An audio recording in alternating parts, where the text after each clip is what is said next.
Hello friends, welcome to my YouTube channel. Research institute वैज्ञानिक संस्थान का ये हमारा सेकंड लेक्चर है। इससे पहले लेक्चर में हमने इसरो के बारे में अच्छे से समझा था। एक बार हम उसको रिकॉल करते हैं और फिर हम अपने आज के लेक्चर को स्टार्ट करते हैं। जैसे सबसे पहले हमने देखा था पिछले लेक्चर में कि इसरो इसरो का फुल फॉर्म क्या है, इसकी स्थापना कब हुई थी, इसका मुख्यालय बेंगलुरु में है। ये भारत की एक अंतरिक्ष एजेंसी है। ये जो है अंतरिक्ष विभाग के अधीन रहकर काम करती है। 1972 1972 में जब स्पेस डिपार्टमेंट बना, तब से लेके आज तक जो इसरो है वो अंतरिक्ष विभाग के अधीन रहकर कार्य करता है।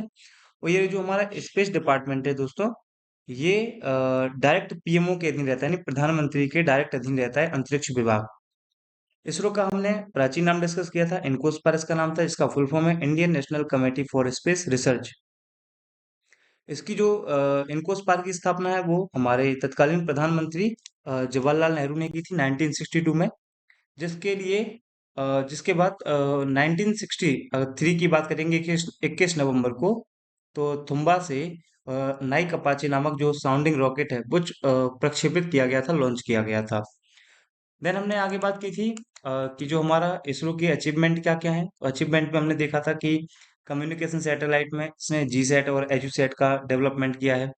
अर्थ ऑब्जर्वेशन के लिए इसने कार्टोसैट, रिसोर्स सैट, हिस्सेस, सरल, मेगाट्रॉपिक्स, रोहिणी, ओशन सैट, स्रोस और भास्कर आदि जैसे सैटेलाइट को लॉन्च किया गया है। उसके बाद देखेंगे तो नेविगेशन में हमने गगन प्रणाली, ध्यान रखेंगे गगन को थर्ड आई ऑफ स्काई भी कहा जाता है, यानी जो आसमान में तीसरी आंख कहा जाता है गगन को। ये याद रखेंगे पॉइंट। देन हमने आईआरएनएसएस की बात की थी, जो हमारा Indian regional navigation satellite system है, उसके बारे में हमने चर्चा की थी। देन हम शैक्षणिक संस्थानों में बात करेंगे तो कलाम सेट, प्रथम, स्वयं, जुगनू, सत्यभामा सेट। अंतरिक्ष विज्ञान और अन्वेषण में हमने देखा था सबसे इम्पोर्टेंट यही था, तो जिसमें एस्ट्रोसेट, मोम, मोम के बाद हमने Chandrayaan first, Chandrayaan two, Chandrayaan three की बात की थी, और इसके बाद हमने आदित्य L1 मिशन की बात की थी। और यहाँ हमने देखा था कि किस प्रकार से सैटेलाइट लॉन्च होते हैं, और ये पूरी प्रोसेस हमने डिस्कस किया था। और आप देखेंगे ये हमारा आदित्य एल1 मिशन हमने लास्ट कंप्लीट किया था। अब आज हमें इसरो के ही कुछ और संस्थान हैं जो कि इसरो के ही सेंटर माने जाते हैं, उनके बारे में चर्चा करनी है। तो देखिएगा फ्रेंड्स, इसरो से संबंधित कुछ अन्य तथ्य हम देखते हैं कि other facts related to ISRO. सबसे पहले हम देखते हैं कि जो हमारा इसरो है उसका आदर्श वाक्य क्या है, मोटो क्या है। इसरो का आदर्श वाक्य है मानव जाति की सेवा में अंतरिक्ष प्रौद्योगिकी, space technology in the service of Mankind. तो एक पॉइंट ये हमें याद रखना है कि इसरो का अगर आपसे आदर्श वाक्य पूछा जाएगा तो हम बताएंगे मानव जाति की सेवा में अंतरिक्ष प्रौद्योगिकी। अब फ्रेंड्स, आपको ये मैप दिख रहा होगा यहाँ पर। इस मैप में हमने इसरो के जितने भी सेंटर हैं जो इसरो के अंडर में रहकर काम करते हैं, उनके बारे में, उनका लोकेशन हमने यहाँ पर देखा है। जैसे कि ये सारे लोकेशन आपको याद रखने हैं और किस स्टेट में पड़ते हैं ये आपको पूछे जाते हैं। जैसे अगर हम बात करेंगे राष्ट्रीय सुदूर संवेदन केंद्र, जो हमारा Indian national remote sensing centre है, वो कहाँ पर सिचुएटेड है, वो हैदराबाद में स्थित है। वहीं अगर आप बात करेंगे भारतीय सुदूर संवेदन संस्थान कहाँ पर है, ये देहरादून में स्थित है। आगे जाके हम इनके बारे में डिस्कस करेंगे। फिर यहाँ पर लिखा हुआ है राष्ट्रीय वायुमंडलीय अनुसंधान प्रयोगशाला, जो नेशनल एटमॉस्फेरिक रिसर्च लेबोरेटरी है, जिसको हम नल के नाम से जानते हैं, ये गंडकी तिरुपति आंध्र प्रदेश में स्थित है। वहीं आप देखेंगे सतीश धवन, जो हमारा स्पेस सेंटर है श्रीहरिकोटा में, ये भी आंध्र प्रदेश में स्थित है। वहीं आप देखेंगे यहाँ पर अगर आप केरल में बात करेंगे तो केरल में है लिक्विड प्रोपल्सन सिस्टम सेंटर, यानी जो तरल प्रणोदन प्रणाली है उसकी जो लोकेशन है वो भी केरल में है। केरल में तिरुवनंतपुरम में है। विक्रम साराभाई जो स्पेस सेंटर है BSSC, ये भी तिरुवनंतपुरम केरला में स्थित है। वहीं भारतीय अंतरिक्ष विज्ञान एवं प्रौद्योगिकी संस्थान, जिसको हम IIST बोलते हैं, अर्थात Indian institute of space science and technology, ये भी हमारा केरल में ही स्थित है, तिरुवनंतपुरम में। वहीं अगर हम कर्नाटक में बात करते हैं तो कर्नाटक के हासन में है MCF, मतलब मुख्य नियंत्रण सुविधा केंद्र, मास्टर कंट्रोल फैसिलिटी जो सेंटर है वो। इसके अलावा ये हासन के साथ साथ ये भोपाल में भी स्थित है, मध्य प्रदेश में। वहीं कर्नाटक में ही स्थित है इसरो का उपग्रह केंद्र, जिसके बारे में हम आगे डिस्कस करने वाले हैं।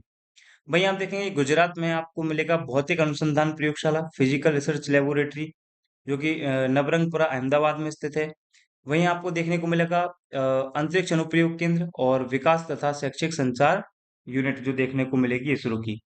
और इसरो के केंद्र में ही आपको मोहाली पंजाब में देखने को मिलेगा सेमीकंडक्टर लेबोरेटरी, जो सेमीकंडक्टर प्रयोगशाला होती है उसके बारे में आपको देखने को मिलेगा। तो ये मैप में सारे जो इसरो के सेंटर हैं उनको हमने एक बार लोकेट किया। अब इन सारे सेंटरों के बारे में हमें डिस्कस करना है। तो आइए सबसे पहले हम बात करते हैं VSSC, विक्रम साराभाई जो स्पेस सेंटर है उसके बारे में। तो फ्रेंड्स देखिएगा, जो हमारा विक्रम साराभाई अंतरिक्ष केंद्र है, इसकी स्थापना हुई थी इसकी 21 नवंबर 1963 को। विक्रम साराभाई अंतरिक्ष केंद्र का जो ओल्ड नेम था वो था टल्स, जिसके बारे में हम डिस्कस कर चुके हैं, Thumba equatorial rocket launching station. तो हमने पिछले लेक्चर में इसको डिस्कस किया है अच्छे से। तो ये इसका ओल्ड नेम माना जाता है। इसके हेडक्वार्टर की बात करेंगे, मुख्यालय की बात करेंगे तो तिरुवनंतपुरम केरल में इसका हेडक्वार्टर है। विक्रम साराभाई अंतरिक्ष केंद्र जो है ये, इसके फाउंडर भी विक्रम साराभाई रहे हैं। इन्हीं के नाम पर इस स्पेस सेंटर का नाम रखा गया है विक्रम साराभाई अंतरिक्ष केंद्र। इसका कार्य क्या है? इसका कार्य है जो रॉकेट है उनको बनाना और प्रक्षेपण यान जो लॉन्च व्हीकल है उनको बनाने का काम ये विक्रम साराभाई अंतरिक्ष केंद्र करता है। अचीवमेंट क्या है? अभी तक विक्रम साराभाई अंतरिक्ष केंद्र से PSLV polar satellite launch vehicle है, SLV satellite launch vehicle, GSLV geo augmented satellite launch vehicle है। इसके अलावा रोहिणी और साउंडिंग रॉकेट जैसे हमने अपने प्रयोग किए, सफल प्रयोग किए हैं। वहीं अगर आप VSSC के वर्तमान चेयरमैन की बात करोगे तो उन्नी कृष्णन नायर है।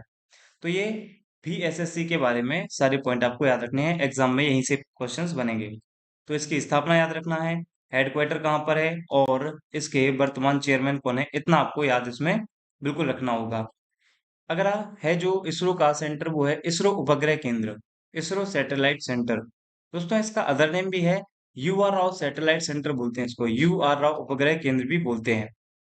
इसकी स्थापना हुई थी 11 मई 1972 को और इसका हेडक्वार्टर है बंगलुरु कर्नाटका में। इसका जो नामकरण हुआ है वो उडुपी रामचंद्र राव के नाम पर किया गया, इसलिए उसको बोलते हैं UR राव। इसका कार्य क्या है? डेवलपमेंट ऑफ सैटेलाइट डेवलपमेंट या उपग्रह का विकास करना इसका मुख्य कार्य है। तो हमने देखा विक्रम साराभाई जिसका हेडक्वार्टर है तिरुवनंतपुरम केरल में, वहीं इसरो उपग्रह केंद्र बंगलुरु में ही स्थित है इसरो के पास। नेक्स्ट है हमारा सतीश धवन अंतरिक्ष केंद्र, जिसको हम SDSC के नाम से भी जानते हैं, सतीश धवन स्पेस सेंटर। दोस्तों इसकी स्थापना हुई थी 1 अक्टूबर 1971, यानी 1 अक्टूबर 1971 को इसकी स्थापना हुई थी। वहीं अगर हम बात करते हैं इसका हेडक्वार्टर कहाँ पर है, तो इसका हेडक्वार्टर है आंध्र प्रदेश। इसका ओल्ड नेम था श्रीहरिकोटा हाई एल्टीट्यूड रेंज, जिसको हम शॉर्ट में बोलते हैं शार। याद रखिएगा फ्रेंड्स, इसी के लिए हम इसको बोलते हैं सार श्रीहरिकोटा। जो कभी कभी हम सतीश धवन अंतरिक्ष केंद्र को बोलते हैं शार श्रीहरिकोटा। उस शार में एस का मतलब है श्रीहरिकोटा, एच का मतलब है हाई, ए का मतलब है एल्टीट्यूड, आर का मतलब है रेंज। 5 सितंबर 2002 को इसका नाम बदला गया और 5 सितंबर 2002 के बाद से इसको हम बोलते हैं सतीश धवन अंतरिक्ष केंद्र। इसका जो कार्य है फ्रेंड्स, ये है उपग्रह एवं अंतरिक्ष यानों का प्रक्षेपण करना। मतलब हमारे जितने भी सैटेलाइट लॉन्च व्हीकल होते हैं या कोई भी रॉकेट है, वो अधिकतर लॉन्च किए जाते हैं सतीश धवन अंतरिक्ष केंद्र से, जो कि हमारा आंध्र प्रदेश में स्थित है। नेक्स्ट हम बात करते हैं इसके अचीवमेंट के बारे में। तो जैसे कि हमने पिछले लेक्चर में डिस्कस किया है कि हमारा जो मंगलयान मिशन है, मंगलयान मिशन के साथ साथ जो हमारा चंद्रयान मिशन है, आदित्य L1 मिशन है, ये सभी के सभी लॉन्च किए गए हैं आपके सतीश धवन अंतरिक्ष केंद्र से। ठीक है, जो कि आंध्र प्रदेश में स्थित है। और आगे हम बात करेंगे इसके वर्तमान निदेशक के बारे में। तो ए राजराजन इसके वर्तमान में, यहाँ पे मैंने लिखा नहीं, ए राजराजन इसके चेयरमैन है, ये आप देख लीजिएगा। तो ये हमारा हुआ Satish Dhawan space centre. Clear है? चलिए आगे हम बात करते हैं। नेक्स्ट हमारा LPSC liquid propulsion system centre. ये भी एक हमारा जो इसरो है उसका ही एक एजेंसी है, उसका ही एक सेंटर है, जिसकी स्थापना 1 जून 1987 1987 को किया गया था। इसका दोस्तों जो हेडक्वार्टर है वो हेडक्वार्टर है तिरुवनंतपुरम केरल में। इसका कार्य क्या है? ये डेवलपमेंट करता है लिक्विड फ्यूल के लिए, द्रव ईंधन का विकास करता है ये, जो कि हमारे जो लॉन्चिंग पैड होते हैं उनमें ये यूज होता है। इसकी जो टेस्टिंग सुविधा है वो प्राप्त होती है महेंद्रगिरी तमिलनाडु में। महेंद्रगिरी की जो पहाड़ियाँ होती हैं वहीं पर तमिलनाडु में इसकी टेस्टिंग सुविधा देखने को मिलती है। इसके 2 परिसर भी हैं, एक वलियामाला तिरुवनंतपुरम में और दूसरा महेंद्रगिरी तमिलनाडु में। इसके वर्तमान जो निदेशक हैं वो हैं डॉक्टर वी नारायणन। ये हमारा हुआ एलपीएससी। नेक्स्ट इसरो का जो सेंटर है वो है मुख्य नियंत्रण सुविधा केंद्र, मास्टर कंट्रोल फैसिलिटी सेंटर। इसकी स्थापना हुई थी 1982 में। इसका हेडक्वार्टर है हासन कर्नाटका। दोस्तों इसकी एक ब्रांच और है जो कि 11 अप्रैल 2005 में इस्टेब्लिश की गई थी भोपाल में, जो मध्य प्रदेश की कैपिटल है। इसके अलावा एमसीएफ का जो कार्य है वो है उपग्रहों का नियंत्रण और उनकी निगरानी रखना। मतलब कंट्रोल करना है सैटेलाइट पर और उनको बिल्कुल उन पर निगरानी रखने का काम करता है हमारा एमसीएफ। इसके वर्तमान डायरेक्टर हैं पंकज दामोदर किल्लेदार। ये वर्तमान में एमसीएफसी के डायरेक्टर हैं, मुख्य नियंत्रक सुविधा केंद्र के डायरेक्टर है। अगला है हमारा नल, जिसको हम बोलते हैं नेशनल एटमॉस्फेरिक रिसर्च लेबोरेटरी, राष्ट्रीय वायुमंडल अनुसंधान प्रयोगशाला। दोस्तों इसकी स्थापना वैसे तो मानी जाती है 1992 में, 1992 में, लेकिन 1992 में इसकी जो स्थापना हुई थी उस समय इसका नाम था national mesosphere stratosphere troposphere MST radar facility, इसको हम एनएमआरएफ के नाम से जानते हैं। हिंदी में हम देखेंगे तो इसको बोलते हैं राष्ट्रीय मध्य मंडल समताप मंडल क्षोभ मंडल रडार सुविधा। लेकिन 22 सितंबर 2005 को इसका नाम चेंज कर दिया गया और अब वर्तमान स्वरूप इसका जो नाम है वो है national atmospheric research laboratory. Basically ये लेबोरेटरी हमारी वायुमंडलीय परतों का अध्ययन करती है और उसमें नमी की मात्रा, आर्द्रता की मात्रा, गैसों की मात्रा, ये सारी चीजें का जो मेजरमेंट है ये यही हमारी नल के द्वारा किया जाता है। वर्तमान में ये एक ऑटोनोमस संस्था है, इससे पहले इसरो के अंडर में काम करती थी और वर्तमान में ये डिपार्टमेंट किसके अधीन रहकर काम करती है, तो स्पेस डिपार्टमेंट है जो हमारा अंतरिक्ष विभाग है उसके अधीन रहकर ये काम करता है। इसका हेडक्वार्टर है गंडकी तिरुपति आंध्र प्रदेश में। इसका कार्य क्या है, एमसीटी रडार, मतलब जो मीजोस्फेयर स्ट्रेटोस्फेयर ट्रोपोस्फेयर है उनकी जो रडार फैसिलिटी है उसको उपलब्ध कराना, उस पर कार्य करना। उपलब्धियां ऐसी कोई विशेष नहीं है अभी इसकी। आगे हम बात करते हैं, जो हमारा इसरो का अगला सेंटर है यह है भौतिक अनुसंधान प्रयोगशाला, फिजिकल रिसर्च लेबोरेटरी, जिसकी स्थापना 1947 में हुई। इसका हेडक्वार्टर नवरंगपुरा अहमदाबाद में है। इसका कार्य क्या है, प्रैक्टिकल यानी प्रायोगिक सैद्धांतिक भौतिक विज्ञान, जो थियोरेटिकल फिजिक्स होती है और प्लेनेट ग्रह इन सब के लिए अनुसंधान यानी रिसर्च का काम करना। नेक्स्ट हमारा आईएसडीसी, इंडियन स्पेस डाटा सेंटर, भारतीय अंतरिक्ष डाटा केंद्र कहते हैं या आंकड़ा केंद्र कहते हैं, जिसकी स्थापना 2008 में हुई। इसका हेडक्वार्टर बेंगलुरु में है। कार्य क्या है, जो हमारा मार्स ऑर्बिटर मिशन है और जो हमारा चंद्रयान है उसके डाटा को कलेक्ट करना और उसके जो उपलब्ध डाटा हैं उनको रिसर्च करके उनके बारे में जानकारी उपलब्ध कराना।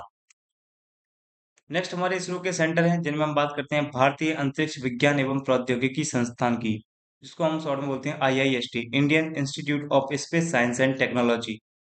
इसकी स्थापना होती है दोस्तों 14 सितंबर 2007 को और ये हमारे फॉर्मर जी माधवन नायर हैं जो हमारे इसरो के चेयरमैन रह चुके हैं, उनके द्वारा इसकी स्थापना की जाती है। ये किस विभाग के अधीन रहकर काम करता है, तो विभाग का नाम है स्पेस डिपार्टमेंट, अंतरिक्ष विभाग। इसका दोस्तों हेडक्वार्टर जो मुख्यालय है वो आपको तिरुवनंतपुरम केरल में देखने को मिलेगा। इसका जो कार्य है वो है स्टडी अबाउट आउटर स्पेस, जो बाहरी अंतरिक्ष है उसका अध्ययन करना। और ये एशिया की पहली यूनिवर्सिटी है जो बाहरी अंतरिक्ष का अध्ययन कर रही है। वर्तमान में इसके डायरेक्टर हैं प्रोफेसर दीपांकर बनर्जी। नेक्स्ट है हमारा सैक यानी स्पेस एप्लीकेशन सेंटर, अंतरिक्ष अनुप्रयोग केंद्र। 1972 में इसकी स्थापना हुई अहमदाबाद में डॉक्टर विक्रम साराभाई के द्वारा। इसका उद्देश्य क्या है, कम्युनिकेशन, नेविगेशन, अर्थ ऑब्जर्वेशन और मौसम विज्ञान की जानकारी प्रदान करना।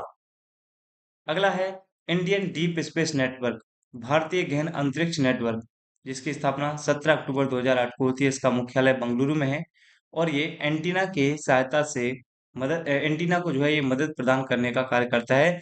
जो हमारे सैटेलाइट से डाटा आ रहा होता है उसके लिए एंटीना की सहायता देने का काम करता है। नेक्स्ट है NRSC, national remote sensing centre, राष्ट्रीय सुदूर संवेदन केंद्र। इसकी स्थापना 1 सितंबर 2008 को होती है। इसका हेडक्वार्टर है हैदराबाद में। इसका मुख्य कार्य है कि जो हमारे उपग्रह हैं उनसे प्राप्त आंकड़ों का प्रयोग कर पृथ्वी के संसाधनों की पहचान करें, यानी identification of earth resources using satellite data. तो ये हमारे इसरो के अंडर में रहने वाले जितने भी और साइंटिफिक इंस्टीट्यूट हैं उनके बारे में हमने डिस्कस किया। तो इस लेक्चर में अब हमारा इसरो कंप्लीटली पूरी तरह से पूर्ण होता है। अब जो हमारा नेक्स्ट लेक्चर रहेगा उसमें हम डीआरडीओ और जो हमारे एटॉमिक जो रिसर्च इंस्टीट्यूट है उनके बारे में बात करेंगे। तो जो हमारा अगला लेक्चर रहेगा उसमें ये वाला टॉपिक हमारा फिनिश हो जाएगा। दोस्तों इसका पीडीएफ आपको हमारे टेलीग्राम चैनल पर मिलेगा जिसका लिंक डिस्क्रिप्शन बॉक्स में दिया हुआ है। तो आप जाकर हमारे टेलीग्राम चैनल को ज्वाइन कर सकते हैं। मिलते हैं नेक्स्ट वीडियो में, तब तक अपना ध्यान रखें। धन्यवाद।